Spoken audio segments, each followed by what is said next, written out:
नमस्कार, मैं राजकुमार और आप जुड़ चुके हैं द लोकल रिपोर्ट के साथ। इस समय जो है हम ओल्ड बस स्टैंड पे खड़े हैं और आप मेरे पीछे देख पा रहे होंगे गवर्नमेंट मेडिकल कॉलेज, जो ओल्ड हॉस्पिटल कभी हुआ करता था, अब ये शिफ्टेड जो है नई जीएमसी में है। तो हम यहाँ पर मौजूद हैं और यहाँ पर एमबीबीएस के कुछ स्टूडेंट्स हैं जिन्होंने यहाँ पर जो है प्रोटेस्ट कर रहे हैं AIQ के खिलाफ। यहाँ पर जो स्टूडेंट्स एमबीबीएस के स्टूडेंट्स प्रोटेस्ट कर रहे हैं, इन्हीं से पूछते हैं आखिर क्या कुछ मसले मसाइल हैं। तो मैम, क्या नाम है आपका? मेरा नाम सहर है। मैं GMC डोडा की स्टूडेंट हूँ फ्रॉम MBBS फर्स्ट ईयर। और हमारे यहाँ पे 2-3 मुद्दे हैं जिनके पॉइंट्स मैं आपको बताना चाहती हूँ।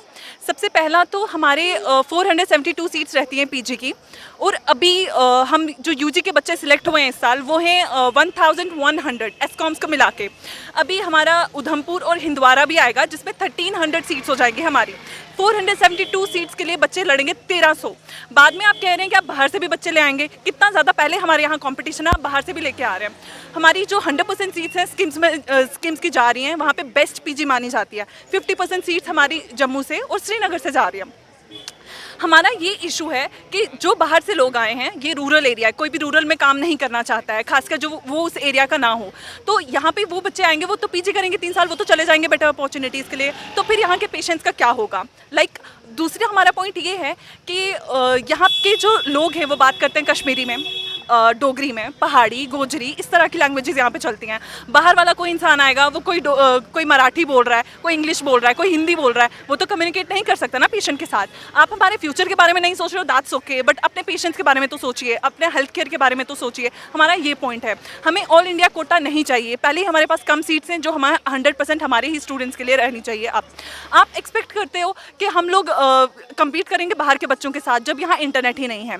एक होती है ऑनलाइन कोचिंग और एक होती है ऑफलाइन। यहाँ पे एक ही कोचिंग इंस्टीट्यूशन है जो कि जम्मू में होगा, शायद श्रीनगर में भी होगा, डैम्स। वहाँ पे हम पेरीफेरी जो रीजन वाले स्टूडेंट्स हैं वो वहाँ पे नहीं पढ़ सकते हैं ऑफलाइन।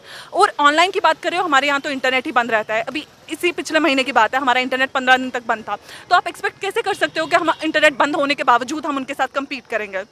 हमारा सिर्फ एक ही पॉइंट है कि हमें अपनी सीट्स वैसे ही चाहिए जैसे हमारी थी। अभी र्यूमर्स आ रही हैं कि 1 साल के लिए ये डेफर कर रहे हैं, लेकिन नहीं, हम लोगों को कभी नहीं चाहिए ये चीज़। हमें परमानेंट सोल्यूशन चाहिए और हम लोग चाहते हैं कि पहले जैसा था वैसा ही हो जाए। दैट्स इट, हमारी यही डिमांड है।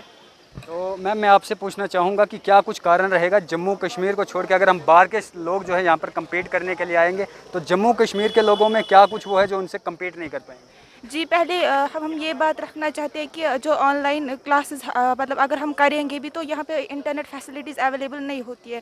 मोस्टली जो कश्मीर का नेट ऑलमोस्ट बंद ही रहता है, कम कुछ बहुत ज़्यादा कम मतलब ये तो पहले हम ऑफलाइन क्लासेस के लिए जाना पड़ेगा बाहर। रूरल पॉपुलेशन यहाँ ज़्यादा है, तो मतलब यहाँ के जो स्टूडेंट्स हैं वो नहीं कम्पीट कर पाएंगे बाहर के स्टूडेंट्स के साथ, क्योंकि उनकी फैसिलिटीज़, एक तो ऑफलाइन क्लासेस भी उनके लिए फैसिलिटीज़ ऑलरेडी अवेलेबल है, और उनको जो ऑनलाइन भी अगर वो कर सकते हैं तो वो भी फैसिलिटीज़ अवेलेबल है।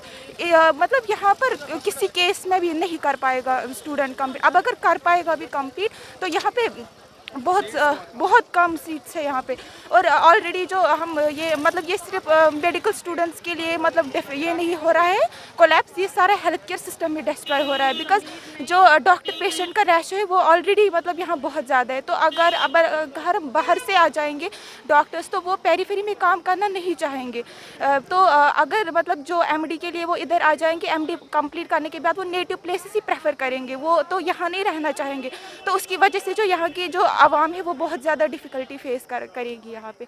तो इसलिए हम यही चाहते हैं बहुत जल्द जितना हो सके इसको वापस लिया जाए, जो ये ऑर्डर निकाला है गवर्नमेंट ने। हमारा ये जो प्रोटेस्ट है ये पीसफुली ऐसे ही कंटिन्यू रहेगा जब तक हमारी डिमांड्स को पूरा किया नहीं जाएगा। मैम, मैं आपसे पूछना चाहूँगा कि आपकी जो है एडमिनिस्ट्रेशन या LG गवर्नर से क्या अपील रहेगी? हमारी बस यही अपील रहेगी कि जो ये AIQ है इसको वापस ले ले। हमें परमानेंट सोल्यूशन चाहिए, ये यहाँ पे इम्प्लीमेंट नहीं होना चाहिए। हमें बस अपनी सीट्स चाहिए, जो पहले था वही रहना चाहिए। बहुत बहुत शुक्रिया, थैंक यू सर। तो ये थे कुछ बच्चियाँ जो थी यहाँ की थी। हम और बच्चों से बात करने की कोशिश करेंगे। सर, आप हमें बताएं क्या नाम है आपका? मेरा नाम सर बुरहान है।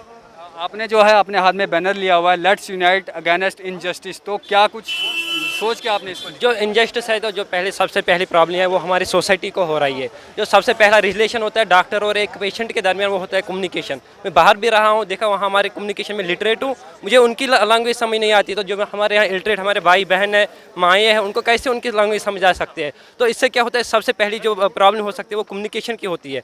जो कम्युनिकेशन एक पेशेंट और रिलेशन का सबसे पहला रिलेशन होता है। जब कम्युनिकेशन ही नहीं रहेगी तो ट्रीट कैसे कर सकता है वो डॉक्टर यहाँ पे, जो बाहर से यहाँ आके ऑल इंडिया कोटा का यहाँ आके यहाँ वो कैसे ट्रीट कर सकता है हमारे पेशेंट को। ये हमारे इसलिए हम ऑल इंडिया कोटा के अगेंस्ट है, क्योंकि हमारी सोसाइटी कल उसका हेल्थ केयर सारा कोलैप्स हो जाएगा। यहाँ पर कुछ और लोग भी हैं मुझसे, मैम मैं आपसे पूछना चाहूँगा कि आखिर आपको क्या लगता है इसमें ऐसा कि जो आप प्रोटेस्ट करते हैं? जी पहले ही तो हमारा भी नुकसान है और सोसाइटी का भी नुकसान है। हमारा ये नुकसान है कि पहले होती थी 500 सीट्स ऑलमोस्ट, अब हो जाएगी 200 सीट्स। तो आप देखिए कंपटीशन कहाँ से कहाँ जाएगा। 2800 स्टूडेंट जो होंगे वो जॉबलेस हो जाएंगे। आप मुझे बताइए वो आगे जाके क्या करेंगे, वो कौन सा बिजनेस खोलेंगे, 5 साल MBBS करके वो क्या करेंगे। दूसरा सोसाइटी ये एक बहुत बड़ा गैप आ जाएगा, हेल्थ केयर सिस्टम पूरा कोलैप्स हो जाएगा। तो ना ही हमें नुकसान है बल्कि सोसाइटी को भी नुकसान है इससे, जो ऑल इंडिया कोटा जो इम्प्लीमेंट हो रहा है। तो हमारी बस यही डिमांड है कि ये इसको जल्द से जल्द हटा दिया जाए बस। क्योंकि बाहर के जो बच्चे यहाँ पर आके MBBS का कोर्स करेंगे वो बाकी वापस जाके फिर अपनी स्टेट में सेटल हो जाएंगे, जिसकी वजह से उनको तो रहना नहीं है यहाँ, उनको तो MD करके जाना है अपनी सोसाइटी में। और अगर यहाँ रहेंगे भी वो क्या करेंगे, उनकी अलग लैंग्वेज है, यहाँ की अलग लैंग्वेज है, तो कितना कम्युनिकेशन गैप आ जाएगा। बहुत बहुत शुक्रिया। Thank you. तो ये थे MBBS स्टूडेंट से डिस्ट्रिक्ट डोडा में।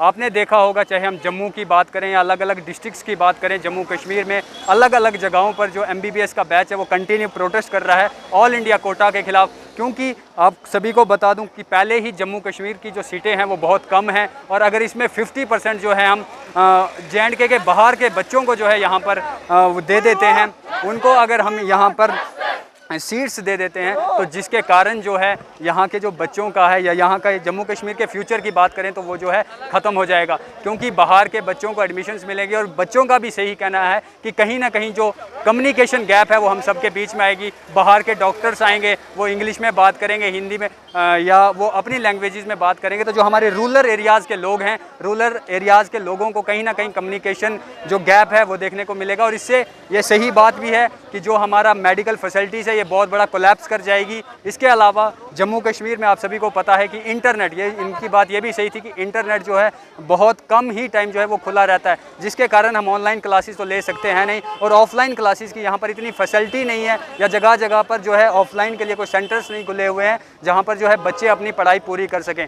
तो कहीं ना कहीं ऑल इंडिया कोटा जिस हिसाब से बच्चों का कहना है तो ये बिल्कुल सही है कि यहाँ पर जो है ऑल इंडिया कोटा इम्प्लीमेंट नहीं होना चाहिए। तो मैं LG गवर्नर से और एडमिनिस्ट्रेशन से भी इस चीज़ की डिमांड करता हूँ कि वो भी इन बच्चों के बारे में कुछ सोचें, इनसे आएँ, इनसे बात करें, इनसे समझें आखिर क्या परेशानियाँ, क्या मजबूरियाँ इनकी भी हैं। तो आप यूँ ही बने रहें द लोकल रिपोर्ट के साथ। मुझे दीजिए इजाज़त, नमस्कार।